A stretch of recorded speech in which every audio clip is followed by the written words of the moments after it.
పేతురు వ్రాసిన రెండవ పత్రిక 2వ అధ్యాయము. మరియు అబద్ధ ప్రవక్తలు ప్రజలలో ఉండిరి, అటువలనే మీలోనూ అబద్ధ బోధకులుందురు. వీరు తమ్మును కొనిన ప్రభువును కూడా విసర్జించుచు తమకు తామే శీఘ్రముగా నాశనము కలుగజేసుకొనుచు నాశనకరమగు భిన్నాభిప్రాయములను రహస్యముగా బోధించుదురు.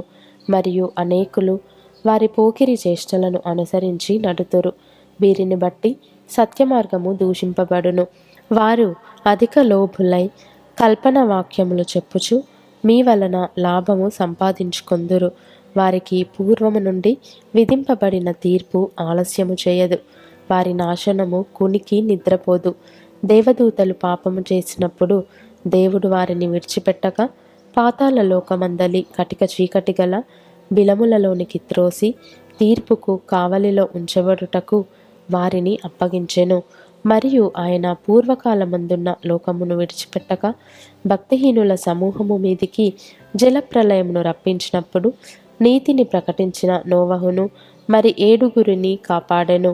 మరియు ఆయన సొదొమ గొమొర్రాలను పట్టణములను భస్మము చేసి ముందుకు భక్తిహీనులకు వారికి వాటిని దృష్టాంతముగా ఉంచుటకై వాటికి నాశనము విధించి దుర్మార్గుల కామ వికారయుక్తమైన నడవడి చేత బహు బాధపడిన నీతిమంతుడగు లోతును తప్పించెను.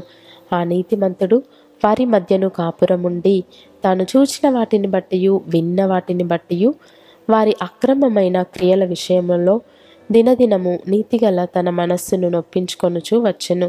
భక్తులను శోధనలో నుండి తప్పించుటకును దుర్నీతి పరులను ముఖ్యముగా మలినమైన దురాశ కలిగి శరీరానుసారముగా నడుచుకొనుచు ప్రభుత్వమును నిరాకరించుచు శిక్షలో ఉంచబడిన వారిని తీర్పు దినము వరకు కావలిలో ఉంచుటకును ప్రభువు సమర్థుడు. వీరు తెగువగలవారును స్వేచ్ఛాపరులునై మహాత్ములను దూషింప వెరువక ఉన్నారు. దేవదూతలు వారికంటే మరి అధికమైన బలమును శక్తియు గలవారైనను ప్రభువు ఎదుట వారిని దూషించి వారి మీద నేరము మోప వెరతురు. వారైతే పట్టబడి చంపబడుటకే స్వభావ సిద్ధముగా పుట్టిన వివేక శూన్యములగు మృగముల వలె ఉండి తమకు తెలియని విషయములను గూర్చి దూషించుచు తమ దుష్ప్రవర్తనకు ప్రతిఫలముగా హాని అనుభవించుచు తాము చేయు నాశనముతోనే తామే నాశనము పొందుదురు. ఒకనాటి సుఖానుభవము సంతోషమని ఎంచుకొందురు. వారు కలంకములను నిందాస్పదములునై తమ ప్రేమ విందులలో మీతో కూడా అన్నపానములు పుచ్చుకొనుచు తమ భోగములయందు సుఖించుదురు.